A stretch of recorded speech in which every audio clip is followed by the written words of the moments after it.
और जो तेल है उसका सर कोई जवाबदारी नहीं लेता। कंपनी वाले बोलते हैं हमारी गलती नहीं है, तेल आपने डलवाया। पेट्रोल पंप वाला बोलता है मेरी गलती नहीं है, पीछे से ही तेल ऐसा आ रहा है, आप हमारी टैंक साफ कर लो। टैगो का आराम से चलाएंगे तो काम अपना ठीक है, पीस ऑफ माइंड रहेगा, नहीं गाड़ी कहाँ खराब होगी। सर जब से ली है मैं 5-6 बार तो एजेंसी से हो आया हूँ। धोबी का ना घर का ना घाट का, ये कहावत आप काफी पहले से सुनते हुए चले आ रहे होंगे, जिसका मतलब होता है कहीं का ना रहना। अब इस कहावत में ना तो का कोई लेना देना है, ना ही धोबी का कोई लेना देना है। ये कहावत हम ही जैसे आम लोगों के लिए बनाई गई थी, और क्यों बनाई गई थी वो आप आज के इस वीडियो को देखकर काफी हद तक समझ जाओगे।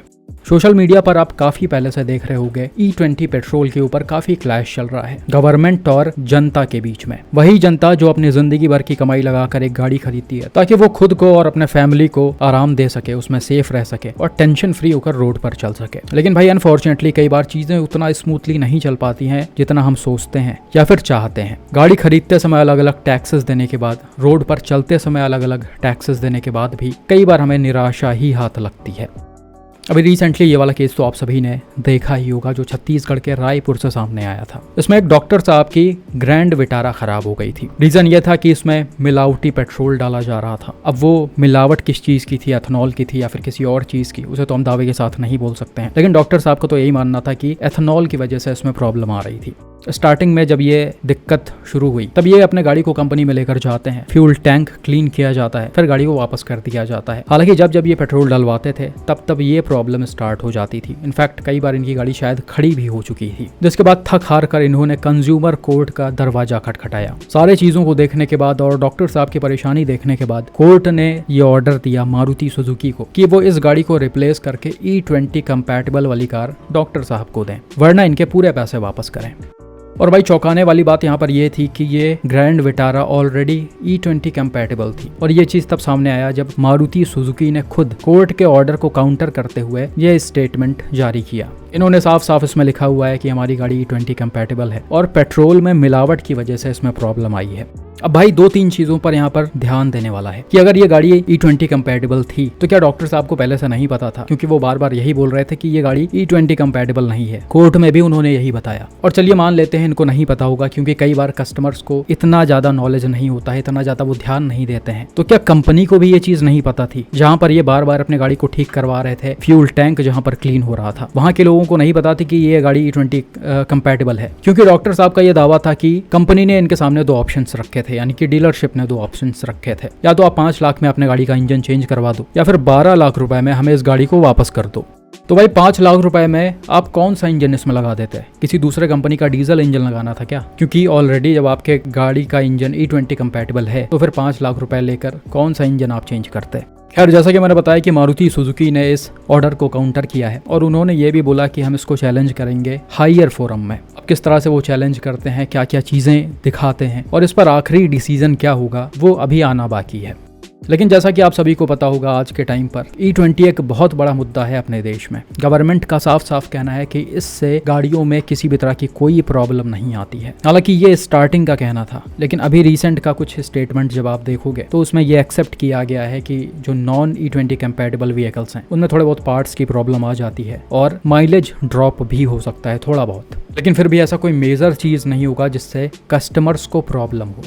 लेकिन भाई सोशल मीडिया पर आपने देखा होगा कई सारे ऐसे वीडियोस पड़े हैं कि E20 पेट्रोल की वजह से उनके गाड़ियों में प्रॉब्लम्स आ रही हैं। हालांकि मैंने पर्सनली कभी भी इस चीज को एक्सपीरियंस नहीं किया है, क्योंकि मेरी जितनी भी गाड़ियां हैं सारी ही डीजल हैं, तो इसीलिए मैं इस पर अपना कोई पर्सनल एक्सपीरियंस नहीं शेयर कर सकता। हालांकि मेरे 1-2 फ्रेंड्स जो पेट्रोल गाड़ियां यूज कर रहे हैं वो ये बताते हैं कि उनके गाड़ियों का थोड़ा बहुत माइलेज और परफॉर्मेंस पहले के मुकाबले ड्रॉप हुआ है। पावर में तो थोड़ा सा मुझे फील होता है कि पावर थोड़ा सा मतलब कम लगती है। प्लस मतलब मेरे साथ के जो हैं ऑफिस में ही मतलब हैं जो वो भी बताते हैं कि अगर E20 वो डलवाते हैं तो थोड़ा सा ना गाड़ी जो होती है वो जर्क लेती है। जैसे आप स्पीड अप करते हो तो गाड़ी जर्क लेती है, इसलिए उन्होंने क्या किया है प्रीमियम डलवाने लगे हैं वो, तो थोड़ा सा कॉस्टली पड़ता है। 170 का थोड़ा सा नहीं भाई, लगभग दुगना पड़ता है। तो वो फिर वो डलवाते हैं तो वो प्रॉब्लम अब नहीं आ रही उनकी गाड़ी में।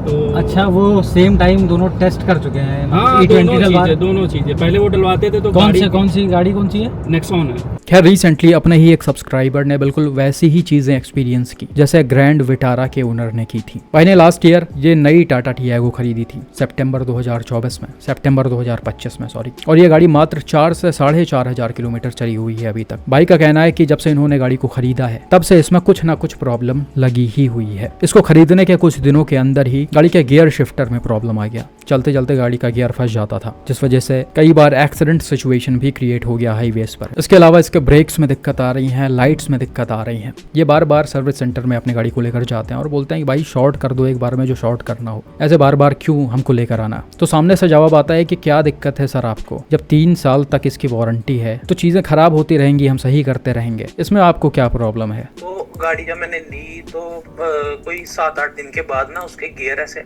अड़ रहे थे बड़े ज्यादा, चलाते जैसे दूसरे गियर में अड़ गया, वो निकलता ही नहीं था बाहर, थर्ड में शिफ्ट ही नहीं होता था। तो कई बार हाईवे पे गाड़ी रुकी, 1-2 बार एक्सीडेंट का चांस भी बना, लड़ाई भी लगी, उनको समझाया भी जो पीछे लोग रुके थे कि यार गियर अड़ गया है, रुको 1 मिनट, दिक्कत आई है, नई गाड़ी है। कंपनी में बताया तो गियर शिफ्टर की खराबी निकली। फिर उन्होंने गियर शिफ्टर क्या किया कि गोदाम से गाड़ी मंगवाई, टैगो बेस मॉडल ही मंगवाया उन्होंने, उसका निकाल के मेरे को चेंज करके दे दिया। अब उसका क्या कि मेरे को उन्होंने बिल उस टाइम भी नहीं दिया। फिर उसी से निकले कोई 2-3 महीने, थोड़ा सा इसके अंदर ना नॉकिंग इशू आ रहा था फिर गियर में, वो उन्होंने उसकी अंदर से खोला, वो उन्होंने फिर ठीक करके दे दिया। फिर इसकी ब्रेक का क्या था, ABS इसके अंदर बोलते थे, बट जब भी मैं कहीं कच्ची सड़क पे या कहीं भी ब्रेक लगाता हूँ ना तो वो ब्रेक आज भी नहीं लगती अच्छे से, गाड़ी पूरी स्किड हो जाती है, चाहे 30 की स्पीड हो चाहे 40 की हो। वो बोलते हैं कि ABS किक करता है जिस कारण आपके टायर ऐसे स्क्रीच करते हैं, ब्रेक को छोड़ के फिर प्रेस करो तो ब्रेक लग जाएगी। अब किसी के पास इतना टाइम थोड़ा होता है कि फिर से ब्रेक छोड़े फिर वो करे, वो तो ड्राइविंग में एक ही बार ब्रेक दबाता आराम से। अब उसके बाद वो दिक्कत है वो अभी तक सॉल्व नहीं हुई। फिर इसकी हेडलाइट का इशू था, लो बीम पे तो लो बीम ही थी, हाई बीम पे भी लो बीम ही चल, तो वो भी इनको बताया, वो भी इन्होंने बोला कि ECU में दिक्कत होगी, तो ECU भी इन्होंने एक बार चेंज किया, उससे भी वो हल नहीं हुआ। फिर इन्होंने बोला कि आपका ECU ठीक है तो उसको हम वारंटी के अंदर क्लेम नहीं कर सकते हैं, वो ठीक है। थोड़े टाइम के बाद हुआ ना तो इसके अंदर था इशू आने लगा, जो इसका इलेक्ट्रिक स्टीयरिंग है वो अच्छे से घूम नहीं रहा था, हैवी हो जा रहा था बीच बीच में। तो इन्होंने बोला वो भी ECU के चक्कर, फिर इन्होंने फिर से ECU चेंज किया उसका, तो उसके चक्कर में भी पूरी गाड़ी मैंने आपको फोटो शेयर की है, वो पूरी खोली हुई है इन्होंने। तो फिर उसके बाद वो मेरे ख्याल में मार्च महीने या कुछ ऐसे डेट के साथ मैंने स्क्रीनशॉट भेजा, वो भी इन्होंने किया। इन्होंने मुझे उसका बिल भी नहीं दिया, तो मैंने इसके बाद इसी का बेस मॉडल लिया टैगो का, आराम से चलाएंगे तो काम अपना ठीक है, पीस ऑफ माइंड रहेगा, नहीं गाड़ी कहाँ खराब होगी। सर जब से ली है मैं 5-6 बार तो एजेंसी से हो आया हूँ। सेकंड इसकी फर्स्ट सर्विस होती है जो 2 महीने बाद, वो तो अलग चीज होगी, एक सेकंड सर्विस वो अलग, उसके अलावा 5-6 बार मैं हो आया हूँ। अभी कितनी चली गाड़ी? 4,500 4,400 चली है सर आज की डेट।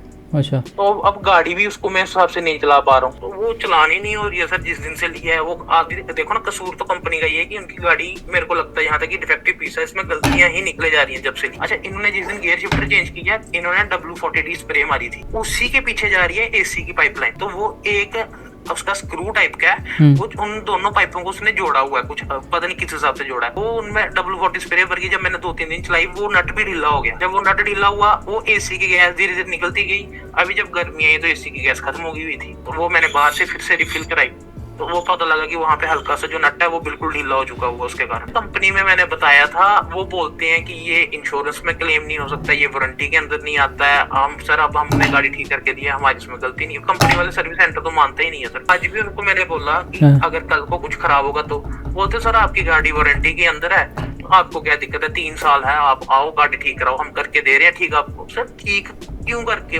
करवानी क्यों पड़ रही है मेरे को नई गाड़ी ठीक बार बार?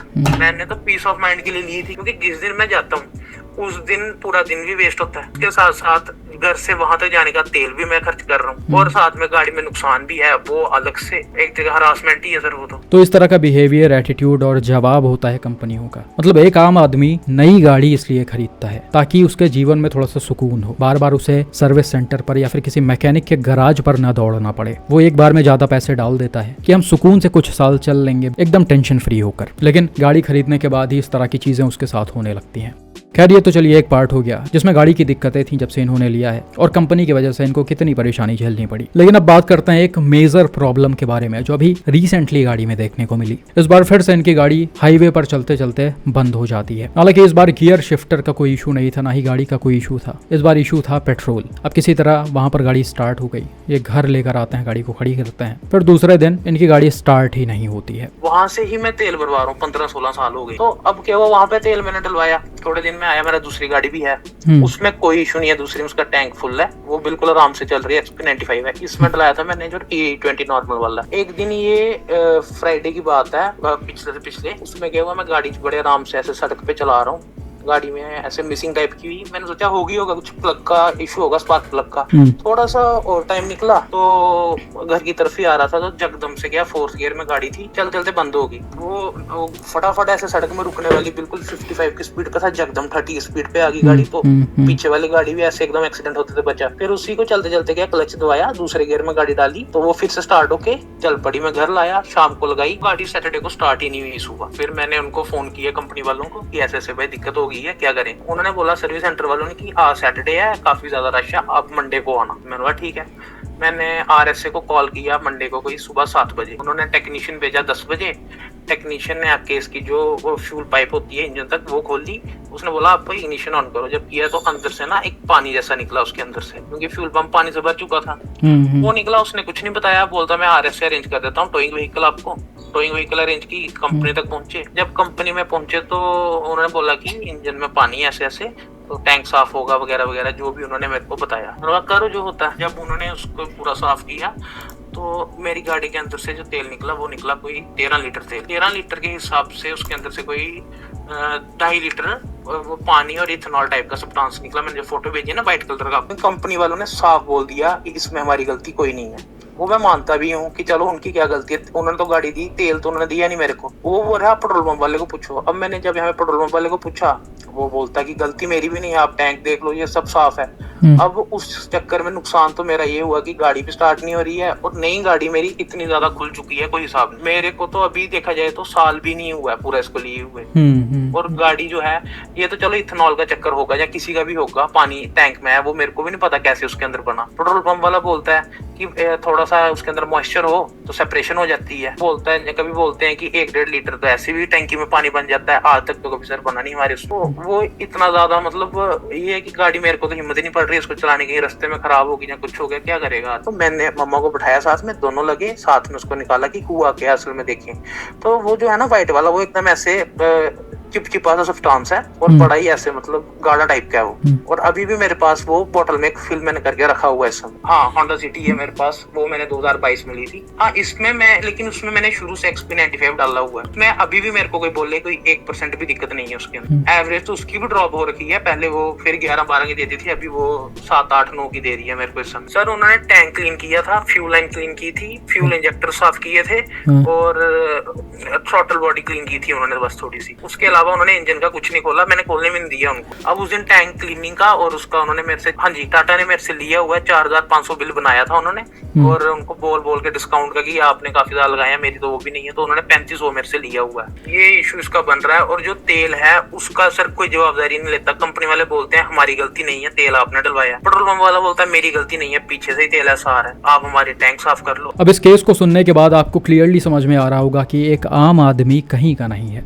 अगर उसके गाड़ी में पेट्रोल की वजह से कोई प्रॉब्लम आती है, पेट्रोल में मिलावट की वजह से कोई प्रॉब्लम आती है, तो ना तो कार कंपनियां हेल्प करती हैं, ना ही पेट्रोल पंप वाले आपकी किसी भी तरह से कोई हेल्प कर सकते हैं। तो अब इसमें आम आदमी करे तो क्या करे भाई? किसी की गाड़ी खराब हो रही है, वो सर्विस सेंटर पर लेकर जा रहा है, कंपनी साफ साफ बोल दे रही है कि हमारे गाड़ी में कोई प्रॉब्लम नहीं है, आप पेट्रोल जो भरवाए हो उसमें प्रॉब्लम निकल रही है। और वाकई में पेट्रोल को देखकर आपको काफी हद तक चीजें समझ में आ रही होंगी। दूसरी तरफ पेट्रोल पंप वाले बोलते हैं कि ऊपर से जैसा तेल आ रहा है हम वैसा ही भर रहे हैं आपके गाड़ी में, आप चाहो तो चेक कर सकते हो। इनफैक्ट 15-16 साल से भाई उसी पेट्रोल पंप से तेल भरवा रहे हैं।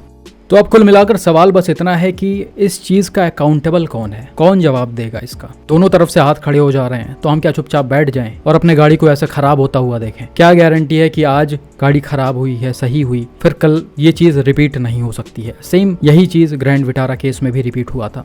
और आदमी के पास भाई इतना टाइम नहीं है कि वो यही सब करता रहेगा। उसने ऑलरेडी दुनिया भर का पैसा लगाकर गाड़ी खरीदी है, टैक्सेस भर रहे हैं सारे, और इतना सब करने के बाद भी उसे ये चीजें झेलनी पड़ रही हैं और भाग भाग कर लोगों से सवाल करना पड़ रहा है। तो ये बिल्कुल भी ठीक नहीं है। गवर्नमेंट को इस पर ध्यान देना चाहिए, उन्हें हर तरह से अश्योर करना चाहिए हमें जो पेट्रोल मिल रहा है उससे हमारे गाड़ी में कोई प्रॉब्लम नहीं होगी, और अगर होती है तो वो खुद फास्ट ट्रैक पर एक्शन लेंगे। हमारी कोई जिम्मेदारी नहीं होनी चाहिए कि हम जाकर दूसरों से सवाल पूछें। उनको मन हो पेट्रोल पंप के ओनर पर एक्शन लें या फिर कार कंपनी पर एक्शन लें, जो करना हो करें, हमें बस जवाब चाहिए और इस तरह की चीजें बंद होनी चाहिए।